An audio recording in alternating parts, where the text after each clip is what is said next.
یہ جو مستری ہوتا ہے نا، یہ جو گھر بناتا ہے جی، معمار جو ہوتا ہے، اس کے ہاتھ میں ایک وہ لٹو سا ہوتا ہے جس کے ساتھ دھاگا، اسے مختلف علاقوں میں مختلف ناموں کے ساتھ یاد کیا جاتا ہے. سات بھی کہتے ہیں، سید بھی کہتے ہیں، عربی میں اسے کہتے ہیں امام. ہاں ہاں، اسے عربی میں آپ ڈکشنری اٹھا کر اسے امام کہتے ہیں کہ وہ سیدھا آپ کو دکھائے گا کہ بنیاد کے بعد ہمارا ٹھیک بن رہی ہے.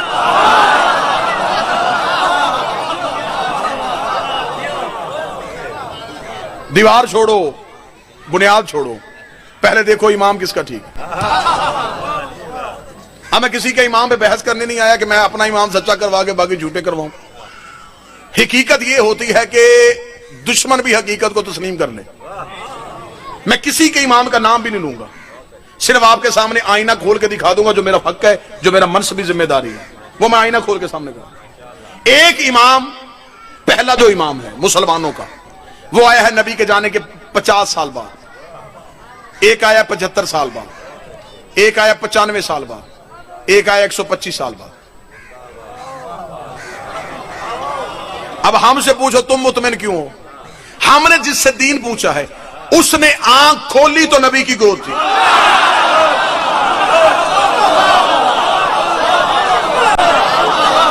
ٹھیک ہوگا. اب اس سے آگے چلے جاتے ہیں. اچھے قبیلے خاندان وہ ہوتے ہیں جو چار دیواری میں باتوں کو حل کر لیں، بحث نہیں کرتے، لڑائی نہیں کرتے. گالی گولی ہمیشہ وہاں نکلتی ہے جہاں دلیل نہ ہو. جاہل کا کام ہے لڑنا جھگڑنا. جب دلیل ہو تو آپ اچھے طریقے سے بات طے کر سکتے ہیں، اگلی دلیل دیتے ہیں. ہمیں جانا ہے نبی کی زندگی میں. موضوع پسند ہے یا نہیں ہے جی؟ ہمیں جانا ہے نبی کی زندگی میں. اب نبی کی زندگی میں 3 طرح کے طبقے ہیں جو ہمیں نبی کی زندگی کے بارے میں بتا سکتے ہیں کہ نبی نماز کیسے پڑھتے تھے، نبی روزہ کس وقت سحری کرتے تھے، افطاری کس وقت کرتے تھے، کھانا کس ہاتھ سے کھاتے تھے، لباس کیسے پہنتے تھے، چلتے کیسے تھے. اب ہمیں نبی کی زندگی کی پوری سیرت لینی ہے، صرف نماز تو نہیں لینی نا، پوری سیرت لینی ہے. اب پوری سیرت ہمیں 3 طبقے دے سکتے ہیں. نبی کے جاگنے سے سونے تک یہ سیرت ہمیں 3 طبقے دیں گے. پہلی اہل بیت، صحابہ، نبی کی بیویاں. 3 طبقے ہیں جنہوں نے نبی کے ساتھ وقت گزارا. ہم شیعہ صرف اہل بیت سے پوچھتے ہیں. ہمارے ہاں جتنی بھی روایات آتی ہیں، احادیث آتی ہیں، ہم سوائے امام کے کسی سے نہیں لیتے. میرے اہل سنت بھائی ہم سے کہتے ہیں کہ نہیں، صرف اہل بیت سے نہیں، صحابہ سے بھی دین پوچھا جا سکتا ہے. اس لیے انہوں نے سیاستہ میں زیادہ تر روایات جو ہے وہ صحابہ سے نقل کی. ٹھیک ہے، ان کا اپنا دین ہے، انہیں مبارک. لیکن میں اس نظریے میں ایک بات ضرور آپ سے کہوں گا، اگر آپ صحابہ سے دین لیں گے تو آپ کی ایک مجبوری بنے گی. صحابی آپ کو وہی دین دیں گے جو نبی کے گھر کے باہر تھا.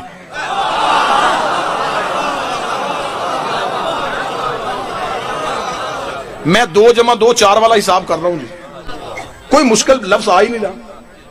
وہ ہمیں وہ باتیں بتائیں گے جو نبی کے گھر کے باہر تھی. کیوں؟ میں وجہ بتا دیتا ہوں.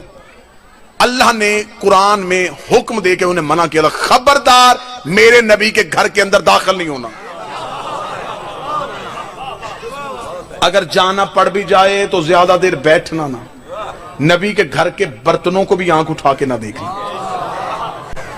اب اگر ہم صحابہ اکرام رضوان اللہ علیہم اجمعین سے پوچھیں گے تو یہ ہمیں گھر کے باہر کی باتیں بتائیں گے، اندر والی سیرت پھر ادھوری رہ جائے گی. اب اگر ہم کہیں گے ہم نبی کی بیویوں سے پوچھیں گے تو وہ صرف اندر کی باتیں بتائیں گی، کیونکہ انہیں قرآن نے منع کیا ہوا ہے کہ باہر نہیں آنا.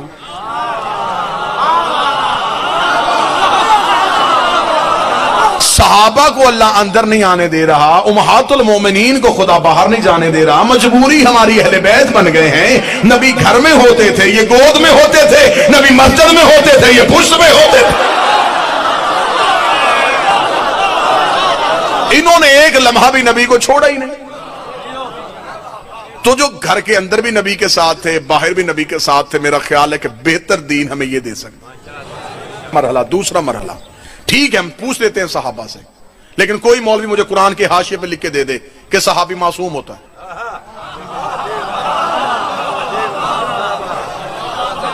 میں مان لیتا ہوں، میں آج میں مائک پہ یہ 2 ویڈیو کیمرے لگے، میں ان کے سامنے اقرار کر رہا ہوں.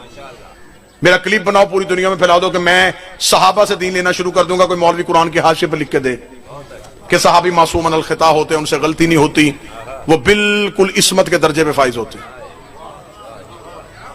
اگر آپ کہتے کہ صحابی معصوم نہیں ہوتے، باعزت ہیں، ان کی عزت ہے، ان کا احترام ہے، لیکن وہ معصوم نہیں ہے۔ معصوم نہ ہو تو غلطی ہو سکتی ہے، ان کے لفظ میں غلطی ہوگی، میرا دین غلط ہو جائے گا۔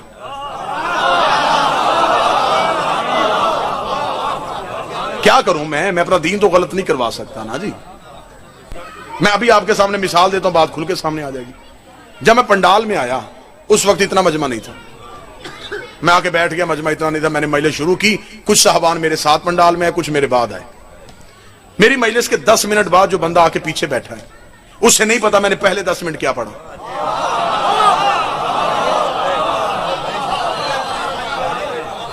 اب قصور اس کا بھی کوئی نہیں، جب وہ آیا ہی لیٹ ہے، اسے 10 منٹ کے بعد والی مجلس کا پتا ہے، پہلی کا نہیں پتا۔ تو میرا سنی بھائی ضد کس بات کی ہے؟ ہم صحابہ سے پورا دین کیسے لیں؟ کوئی 40 سال بعد مسلمان ہوا،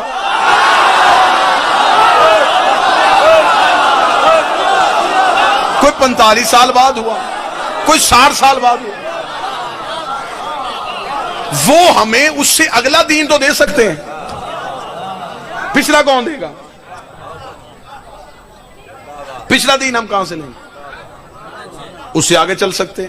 میں ابھی یہاں پہ تقریر کروں، 45-50 منٹ گفتگو کرنے کے بعد میں فوراً چپ ہو کے مائک میں اعلان کروں جتنی میں نے 50 منٹ تقریر کی ہے، میرے مجمع سے کوئی ایک بندہ اٹھے جو مجھے لفظ ب لفظ سنائے،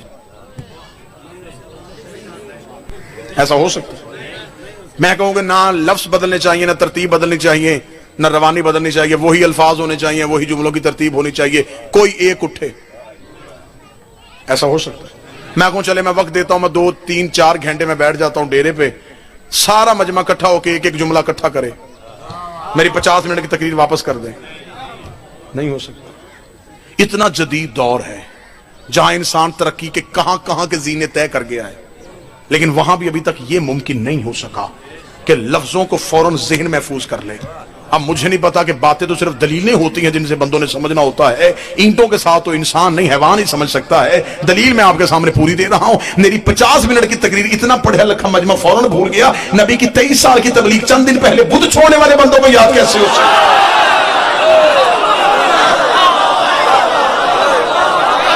بھائی آج آپ سے اس جدید دور میں غلطی ہو سکتی ہے، کیا ان سے نہیں ہو سکتی؟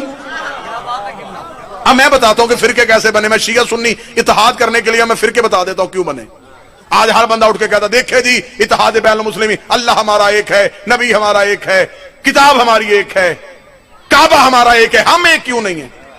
یہی ہے نا جی اتحاد بین المسلمین کے لیے یہ مولویوں کا بڑا اچھا نعرہ ہے، اور میرا خیال ہے کہ یہ مٹی زیادہ اتحاد کی باتیں سنتی، ٹھیک ہے نا جی۔ ہم مولانا طارق جمیل پوری دنیا میں اتحاد کا درس دیتے ہیں، تو ایک ہی بات ہے، دیکھیں اللہ ایک ہے، نبی ایک ہے، کعبہ ایک ہے، کتاب ایک ہے، ہم ایک کیوں نہیں ہیں؟ تو میں تو لمبا میں ہوں، میں بتاتا ہوں ہم ایک کیوں نہیں ہیں۔ ہمارا اللہ ایک ہے، ہمارا نبی ایک ہے، ہماری کتاب ایک ہے، ہمارا کعبہ ایک ہے، ہمارا امام ایک نہیں ہے۔ جھگڑا اللہ پہ تو ہے ہی نہیں بابا جی، جھگڑا نبی پہ تو ہے ہی نہیں، نہ جھگڑا قرآن پہ ہے، نہ جھگڑا کعبے پہ، جھگڑا ہے امام پہ۔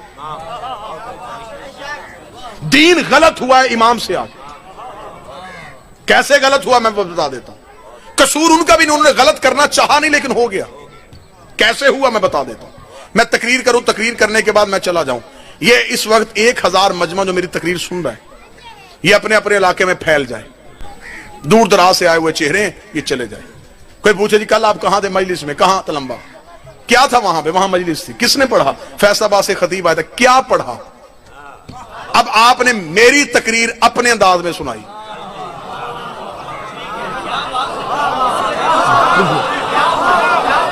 میں تو پورا طریقہ آپریشن کر کے آپ کے سامنے رکھ دیا۔ میں نے تقریر میری تھی، سنائی آپ نے۔ جب آپ نے ابھی میرے سامنے اقرار کیا کہ ہمیں یاد نہیں ہے، آپ کو میری تقریر بھول چکی تھی، آپ نے اپنے انداز میں سنائی۔ میری بات میں اور آپ کی بات میں فرق آیا، اسی فرق نے فرقہ بنایا۔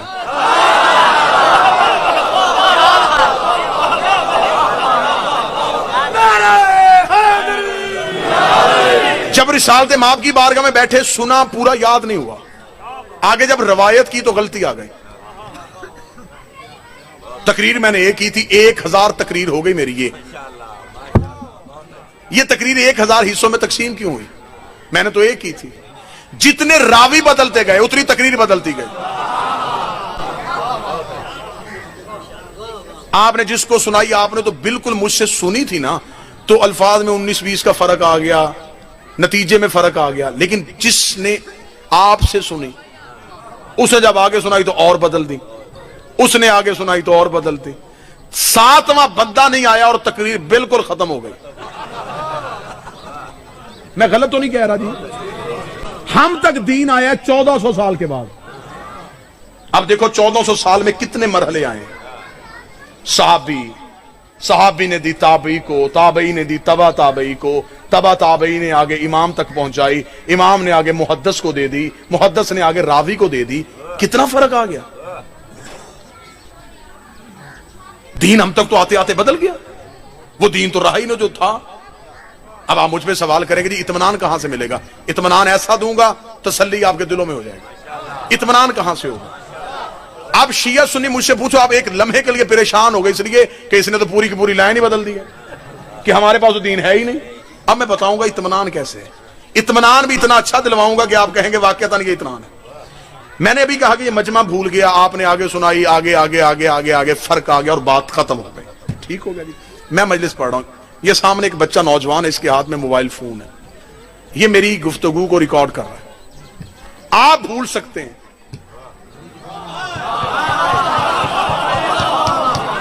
یہ نہیں بھولیں. اس کے حافظے میں نہیں, اس کے پاس ایک ایسی صلاحیت ہے جو میری بات کو محفوظ کر رہی ہے. اس نے صلاحیت میں میری بات کو محفوظ کر لیا, یہ چلا گیا. بات یہاں سے تلمبا سے نکلی, خانے وال سے ملتان سے ایک بندے نے سنا ہے آصف الوی نے اپنی تقریر میں یہ کہا. وہ یہاں پہنچ گیا, ایک بندے کے گھر گیا, کسی نے کوئی جملہ بتایا, کسی نے کوئی جملہ بتایا, کسی نے کوئی. وہ پریشان ہو گیا, اس نے یار مجھے اس کی پوری تقریر کوئی تو سناؤ, کہا گیا اس نے. آخر ایک بندے نے کہا چھوڑ سارے. مجلس میں بالکل ممبر کے آگے ایک بچہ بیٹھا تھا, اس کے ہاتھ میں موبائل فون تھا, اس نے گفتگو پوری ریکارڈ کی ہوئی, تو اس کے پاس جا. وہ اس بچے کے گھر گیا. اس علاقے کے سارے بوڑھے ناراض ہو گئے کہ بوڑھوں کے ہوتے ہوئے بچے سے کیوں پوچھ رہا.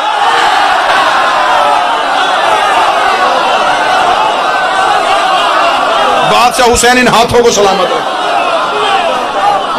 کہ اتنے سینئر لوگ موجود تھے, ایسے عزت والے بندے اکٹھے کیے تھے ہم نے, ان کے ہوتے ہوئے.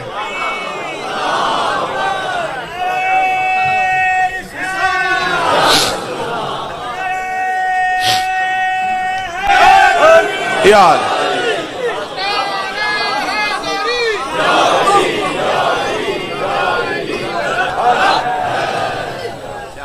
تو قصور کس کا ہے بھئی؟ آپ کے پاس ذہن میں, آپ کے حافظے میں نہیں تھی, اس کے صلاحیت میں. اس نے اپنی صلاحیت کو محفوظ کر لیا, نتیجہ بڑا خوبصورت آنے لگا. بابا جی دعا لینے لگا. 25 سال تک اس نے اپنے موبائل فون کو محفوظ رکھا. کسی کو 25 سال کے بعد ضرورت پڑی, اس نے یہ بٹن لگا کے آن کیا. میں ایسے ہی بولنا شروع کر دیا جیسے اب بول رہا ہوں. نہ لفظ بدلے, نہ لہجہ بدلا, نہ جملے بدلے, نہ ترتیب بدلی, نہ روانی بدلی. میرا سنی بھائی قرآن لے آؤ ممبر پہ, میرے سر پہ رکھو. ہم نے تم سنیوں کی ضد میں علی کو نہیں مانا, ہماری مجبوری ہے علی کو ماننا. اس لیے کہ نبوت بول رہی تھی, امامت محفوظ کر رہی تھی. نبوت بول رہی تھی, امامت محفوظ کر رہی تھی. 25 سال کے بعد مولا علی نے مدینے کی مسجد میں آ کے نماز پڑھائی اور اندھے صحابی نے چیخ مار کے کہا آج محمد والی نماز کی حالت.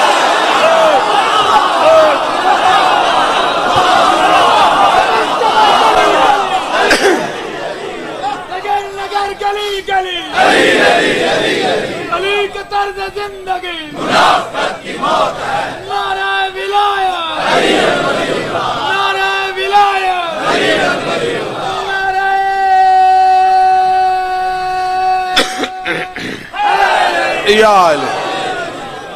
میرا خیال نتیجہ پہنچ جانا چاہیے.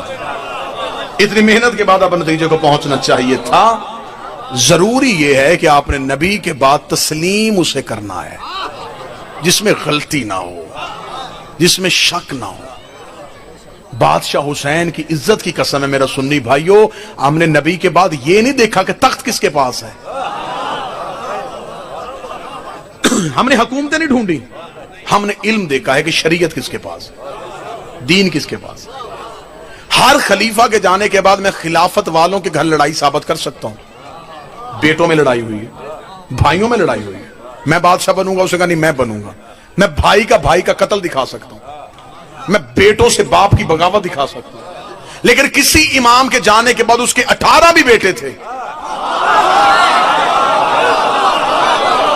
امامت پہ لڑائی نہیں ہوئی، انہیں پتا تھا کہ امام ہم نے نہیں بنانا، اللہ نے بنانا ہے۔ تو جب امام کے بیٹے امام نہیں بنا سکتے تو غلام کے بیٹے امام کیسے بنا سکتے؟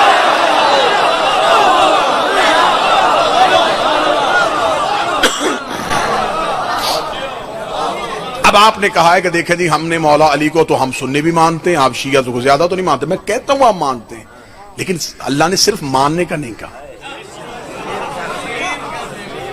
تسلیم کرنا ہے۔ آپ بھی میرا سنی بھائی، آپ کی نماز بھی بغیر درود کے نہیں ہوتی، اور اذان سے پہلے آپ درود صحابہ پہ ازواج پہ بھیج سکتے ہیں، نماز پہ نہیں بھیج سکتے۔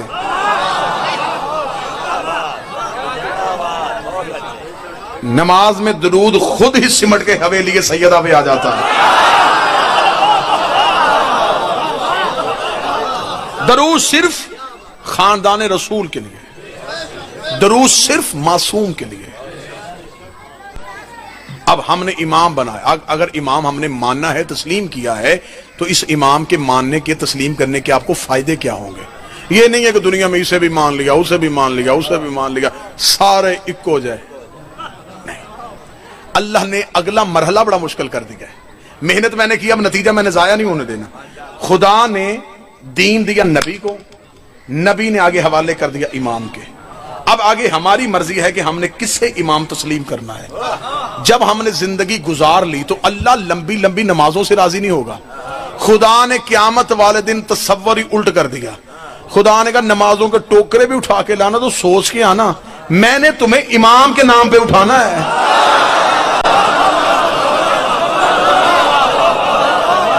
بندے بالکل الٹ چکر میں ہیں، مولوی نے بالکل غلط چکر میں لگا دیا ہے کہ اللہ قیامت والے دن پہلے امال دیکھے گا، امال بعد میں دیکھے گا، پہلے امام دیکھے گا۔ جس کا امام ٹھیک ہوا امال اس کے تلنے ہیں،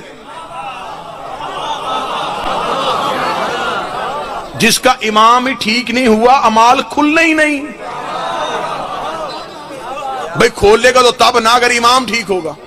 تو اس لیے اللہ نے کہا کہ قیامت والے دن رش نہ ہو، تو خدا نے کہا امام والا سوال قبر میں ہی پوچھ لو۔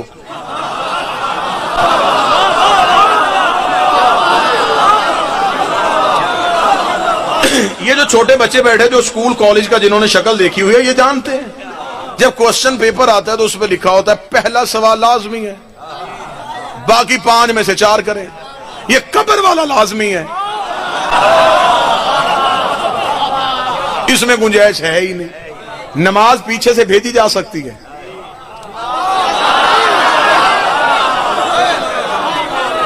نماز پیچھے سے چلی جائے گی۔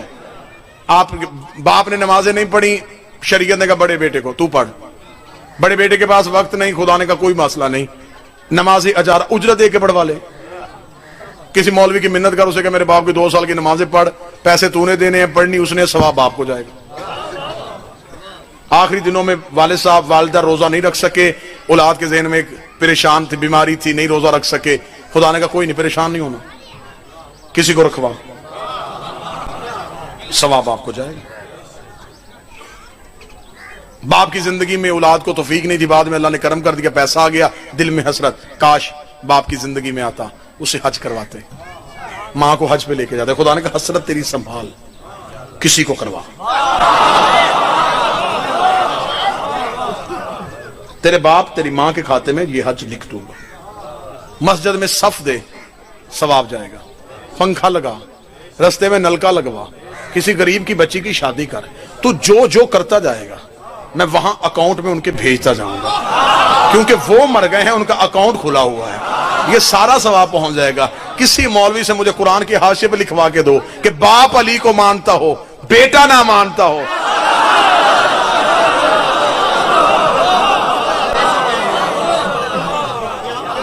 امام اپنا اپنا ہے، ہر ایک نے اپنی قبر میں اپنے امام کا حساب دینا ہے۔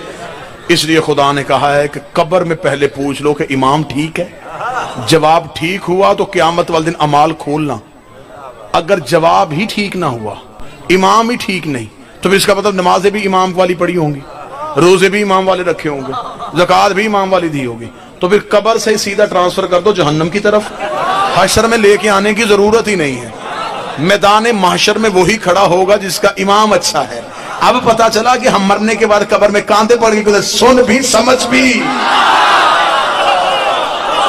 اسمع افہم، سن سمجھ۔ تھوڑی دیر بعد قبر میں فرشتے آئیں گے، بول کے بتانا اللہ میرا رب ہے، محمد میرا نبی ہے، قرآن میری کتاب ہے، کعبہ میرا قبلہ ہے۔ وہ تجھ سے سوال کریں گے تیرے امام کے بارے میں، پریشان نہ ہونا، بول کے بتانا علی امام ہے، حسن امام ہے، حسین امام ہے۔ اب ایک لمحے کے لیے سنی بھائیوں سے معذرت، صرف شیعوں سے کہنے لگا ہوں، جو 2020 کے جدید شیعہ ہیں، جو روز شیعت کو بدل رہے ہیں، جو روز کہتے ہیں نئی شیعت آنی چاہیے، یہ ہونا چاہیے، یہ ہونا چاہیے، یہاں بھی علی کو نکال دینا چاہیے، یہاں سے بھی علی کو نکال دینا چاہیے۔ جب مولوی قبر کے سرحانے بیٹھ کے 12 امام پڑھنا ہوتا ہے نا، اس وقت مولوی کا گریبان پکڑ کے پوچھنا کہ زندگی میں ایک ہی گواہی نہیں دینے دیتا تھا، قبر میں 12 کی کیوں دلوا رہا؟ اگر دنیا سچے امام کو مان لیتی تو پھر اس امام کی بیٹیاں بازاروں میں نہ جاتی۔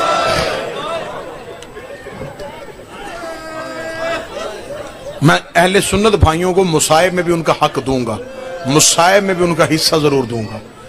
سر پہ قرآن رکھ کے مجھے سنی بھائی آج رات کو بستر پہ لیٹ کے ضرور سوچنا کہ علی کو خلافت ملی 4تھے نمبر پہ،